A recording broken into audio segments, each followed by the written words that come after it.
Hello guys, ఎంతోమంది star హీరోలు నటించిన సూపర్ హిట్ సినిమాలకు కొరియోగ్రఫీ అందించిన జానీ మాస్టర్పై రీసెంట్గా కేసు నమోదైన సంగతి తెలిసిందే.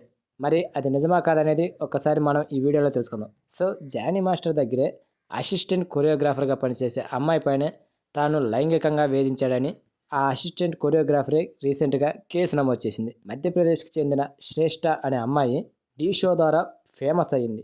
అయితే ఆమె బాగా ఫేమస్ అయిన టైంలో జానీ మాస్టర్ తన టీంలోకి జాయిన్ చేసుకున్నాడంట శ్రేష్ఠని.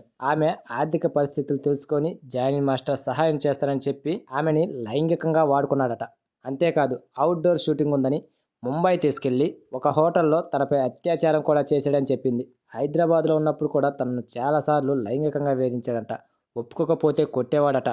ఎవరికైనా చెబితే చంపేస్తానని బెదిరించాడని కూడా చెప్పింది. ఇక ఎలాగోలా ధైర్యం చేసుకొని తను చేస్తున్న అత్యాచారాన్ని భరించలేక రీసెంట్గా కేసు నమోదు చేసింది శ్రేష్ఠ. అయితే ఈ న్యూస్పై అందరూ స్పందిస్తున్నారు, కానీ జానీ మాస్టర్ నుంచి ఎలాంటి రియాక్షన్ లేకపోయేలకి ఇది నిజమే అనుకుంటున్నారు అంతా. ఈ దెబ్బతో జనసేన పార్టీ నుంచి కూడా తనని తొలగించేశారు.